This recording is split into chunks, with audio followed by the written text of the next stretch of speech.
Traveler, Paimon, it's been a long time. Oh, hey, Hoishin!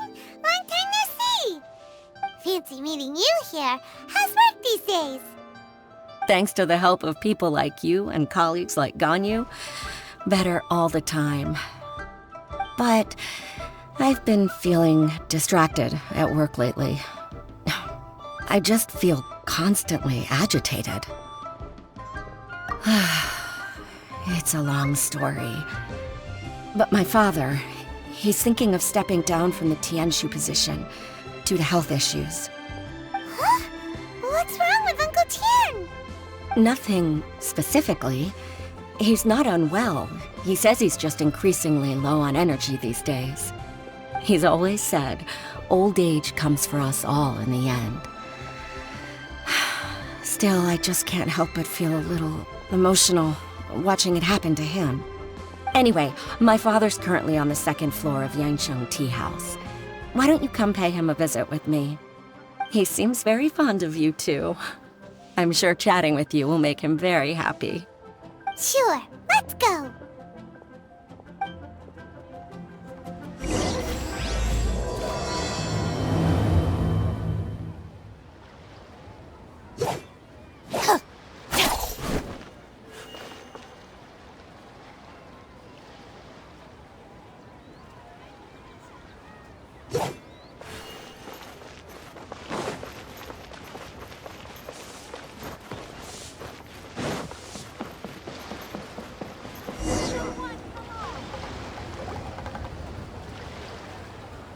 Uncle Tian, we're here to chat with you. Oh? What a lovely surprise. Welcome. Hoishin, why don't you go downstairs and get the shopkeeper to make us a fresh pot of tea?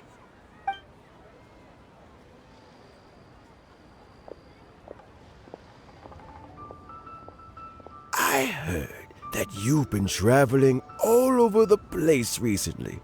I would very much like to hear your adventure stories.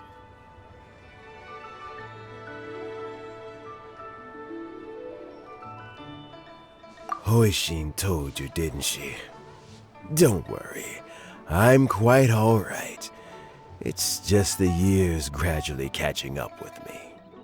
As I grow older, I'm starting to find that with many things, though the mind is willing, the flesh is weak. Especially recently, I've noticed a rather drastic drop in my energy levels. I am still very much in good standing as the Tianshu today. Nevertheless, I wish to pass on the position before my mental acuity begins to decline beyond redemption. How difficult is it to transfer the Tianshu position? Oh, well, you see, the Tianshu is a rather unique position among the Liyue Qixing. Historically speaking, the Tianshu rarely appears in public. We stay behind the scenes, planning and giving advice, so a public selection process would not be suitable. We also want to keep any prospective Tianshu candidates free from influence by outside forces, so we tend to be as discreet as possible in their assessment and appointment. For these reasons, the incumbent Tianshu typically recommends their candidate of choice, and this is then approved by the other Qixing members. So in other words, you pick someone, and then Lady Keqing, Lady Ningguang, and the other Qixing appoint them? Correct. Unfortunately, due to my health, I won't be able to assess every candidate myself. Not to despair, however, because I found someone exceptionally capable to act on my behalf as assessment officer. In fact, I believe you recently became acquainted with her yourself. Oh? Who is it? I'm heartbroken. I thought it might take you a little longer than this to forget all about me. It's Yelan! Jackpot. Uncle Tian here asked me to assess 3 candidates for him. Fancy joining me? You'll be among the first to get to know the next Tianshu. Might be a good opportunity for you. What do you think?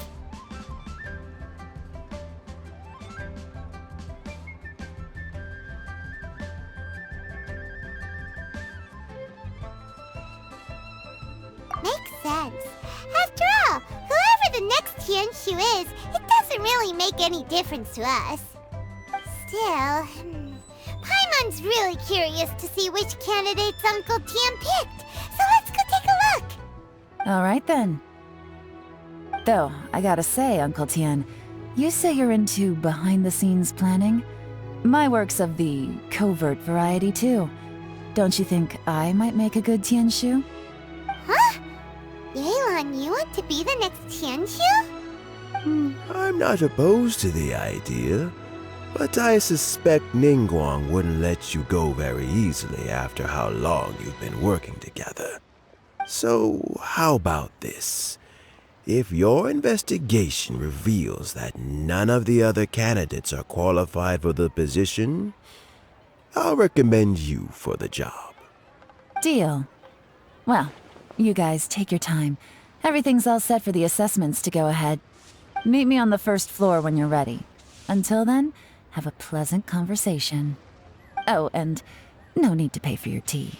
As the new owner of this fine establishment, this runs on the house.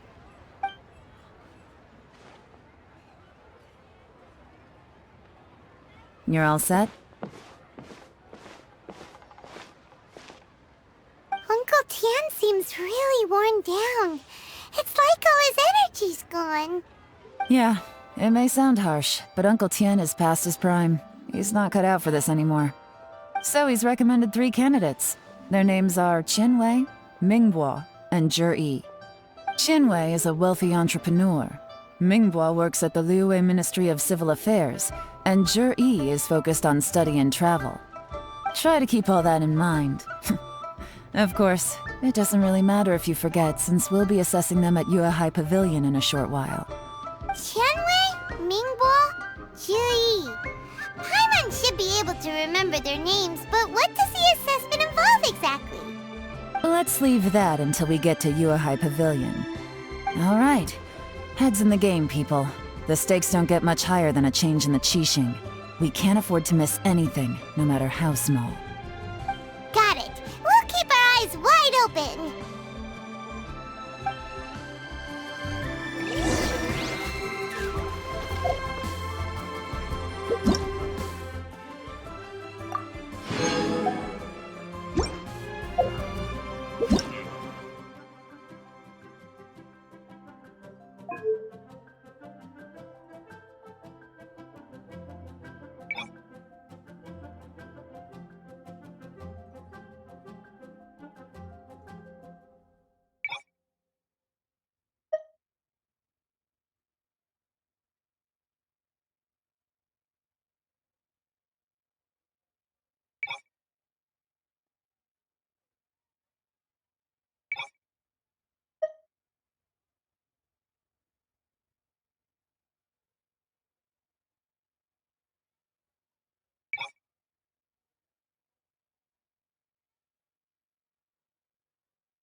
My legs are getting sore.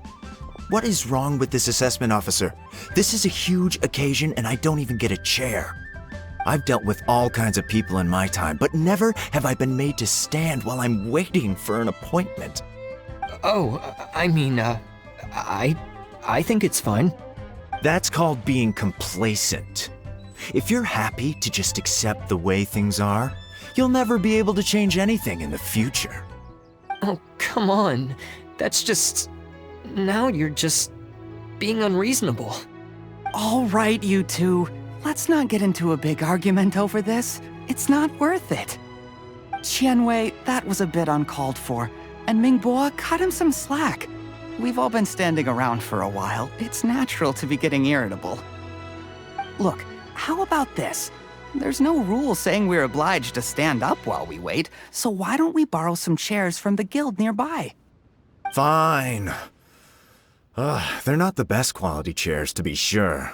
But under the circumstances, it would be better than nothing. It looks like all 3 candidates have arrived.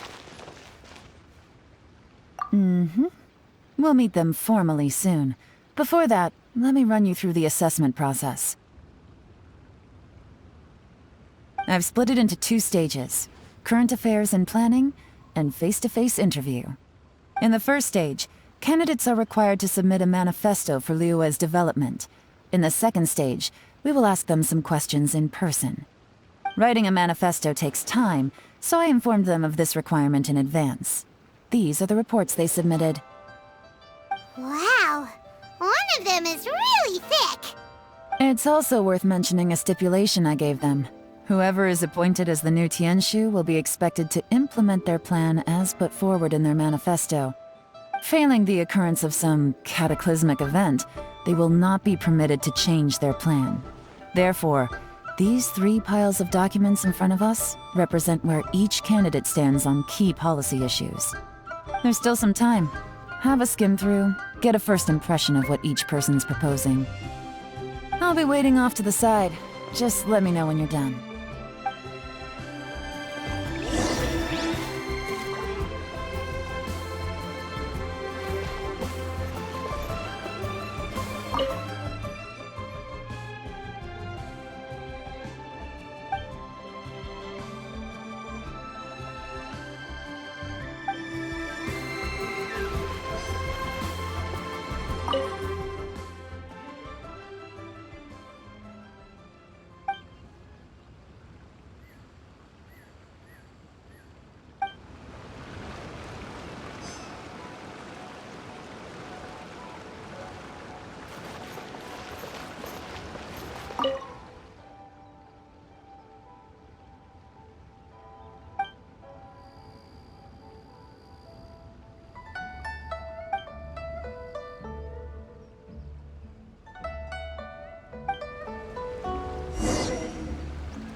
Finished, huh?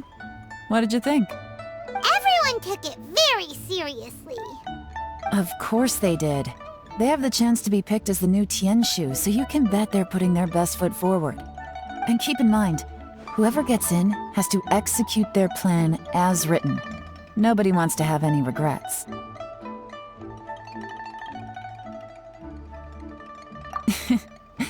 That's for me to know and you to find out. We can talk more after the interviews. We'll see the candidates now. Let's do one at a time. start with Chenwei. Yes, ma'am.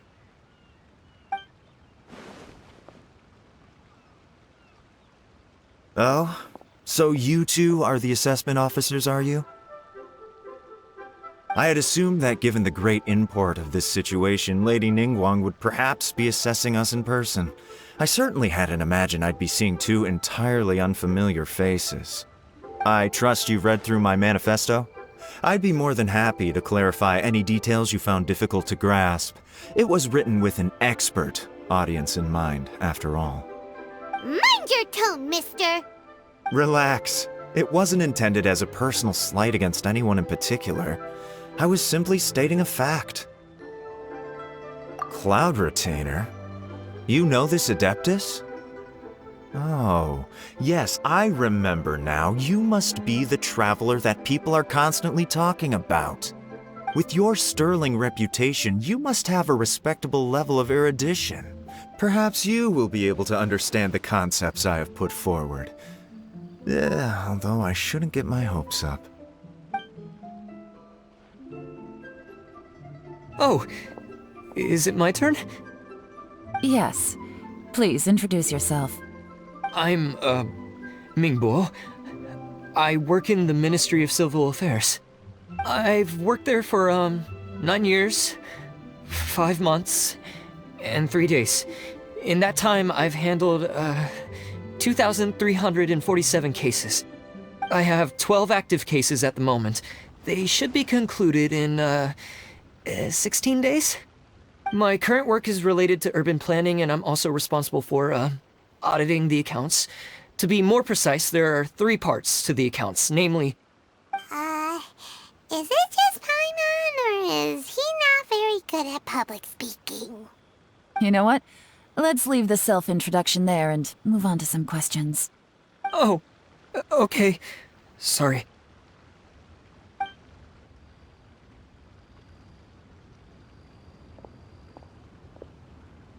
Hello. Not gonna lie, I'm feeling a little nervous. What would you like to know?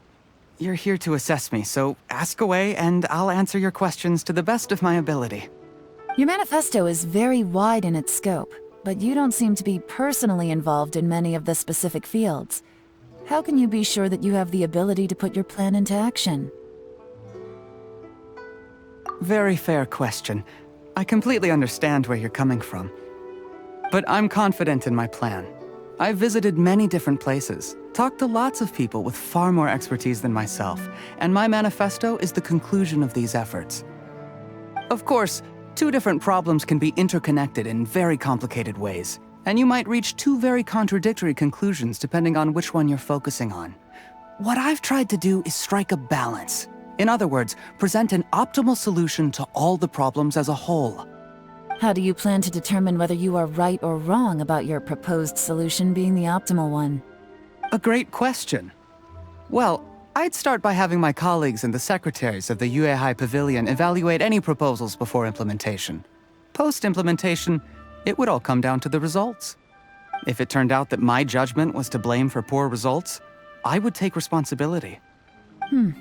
Nice answer. All right, next question.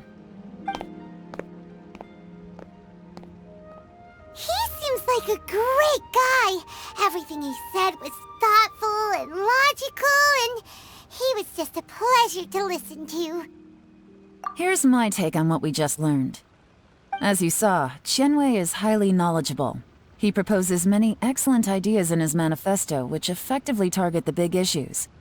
But he is very proud and incredibly stubborn.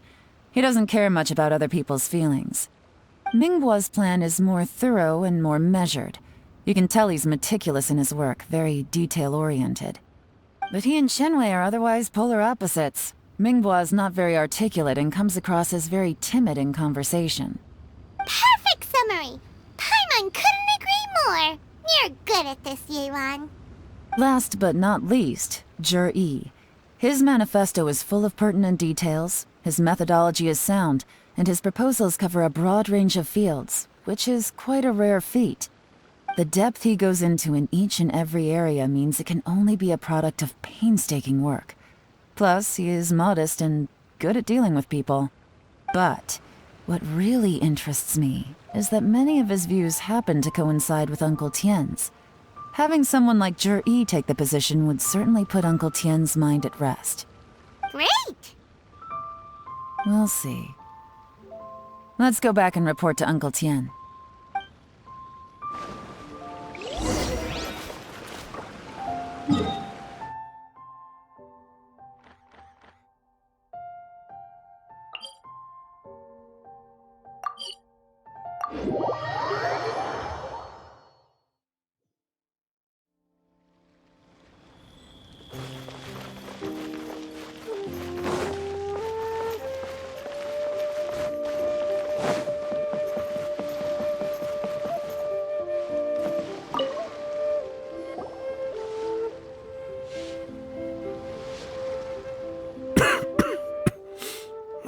I see. Then it's more or less as I anticipated. All right, then let me ask this. The ideas in Zhi's manifesto are very similar to your own. Is there any particular reason behind this? Oh, I didn't want to say anything when I gave you the list of candidates, for fear of affecting your judgment. But I can tell you now. Those 3 candidates have all studied under me in the past. It's only natural that they share some similarities with me. But Xianwei went on to focus on his business, and Mingbo has always been occupied with his work at the Ministry of Civil Affairs. Of all of them, Zhi was with me for the longest duration. Whoa! So how did you get to know them all, Uncle Tien? Xianwei was referred to me by an old friend. Mingbo came to my attention in the course of my work, and as for Zhi, that was pure happenstance. We first met while fishing, and gradually as we got to know each other, we started discussing all sorts of topics. Zhi came from a poor family, and his parents died when he was very young. But he was a gifted student and a fast learner. He reminded me of a younger version of myself, so I started out giving him a few words of advice when we were out fishing and noticed how quickly he got on. Quite. And now, all of a sudden, he's grown into a mature young man. It's a joy to see, but it also gets one thinking. The young are growing up, and I am growing old. How time flies. No one can escape the cycle of life. I don't know, Uncle Tien. You still seem in pretty good shape to me. You might have another few years of work left in you, don't you think? Oh, you. There's really no need to console me. Having less energy than I used to isn't such a bad thing. It just means I finally have a good reason to retire and spend my days doing what old men like me should be doing. Going fishing whenever I feel like it. Sounds like you sure love fishing, Uncle Tien. Ooh, there's nothing quite like fishing to pass the time. Ooh, and freshly caught fish, they make the most beautiful fish soup with barely any preparation required. Fresh fish soup. Sounds tasty. Doesn't it? Also, some time ago, Zhi purchased a very special recipe from an old fisherman. When we've been fishing recently, Zhi always brings some extra ingredients he prepared in advance. The addition of these makes the soup taste even more wonderful. That flavor makes for a fond memory. But at my age, who knows how many more chances I have left to taste it again. Oh, can Paimon come next time too? Paimon really wants to try it. Let's get back to the matter at hand. Uncle Tien, we've reported back. Do you have a verdict? I appointed you as the assessment officer, and I trust your judgment. Had you not asked me why Juri's ideas were so similar to mine, I was not going to mention my history with any of them. This decision must be guided by what is fair and right.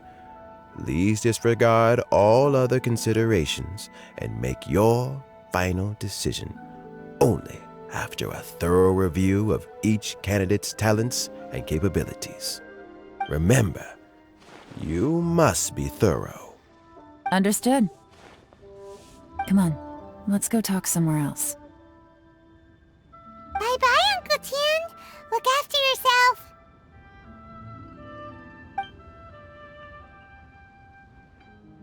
So, it's gonna be Jiri, right? His manifesto was written well, and he's the best speaker. Easy. Let's not rush. There's no time limit for this assessment. Huh? So, are you gonna give them more tests or something? No, nothing like that. The assessment itself is complete. But let me give you a word of advice. Things are not always as they appear. The biggest no-no in intelligence work is to only get information from the person of interest themselves. The truth is almost always hidden beneath many layers of deception. You have to get information through many different channels. For example, Wenyuan, Shanghua. Yes? Lady Yelan, what are your orders? Ugh! Who are they? Where did they come from? Did they scare you? These two are Wenyuan and Shanghua. They work for me. As my trusted assistants, they are always standing guard nearby. They also perform various assignments as required. Shanghua is a business expert who gets his information by trading.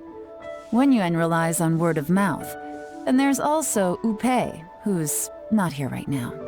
That meathead must have been out there on sea surveillance for some time now. Is he all right?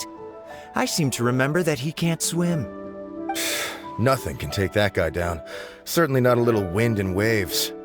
Shanghua, visit all the commerce guilds and look into Qianwei's background. Wenyuan, go to the Ministry of Civil Affairs and look through Mingbo's work files. Yes, ma'am. So what about Jiri? Jiri, well, obviously as the most promising candidate, we will be investigating him ourselves. Let's go to the docks first. Lots of people passing through there. You can find out all kinds of things. If we're looking for information, why don't we try talking to Bulai, the owner of Wanyu Boutique? He does business at the North Wharf. Maybe he has some news for us. That's actually not a bad idea. Let's go and ask him.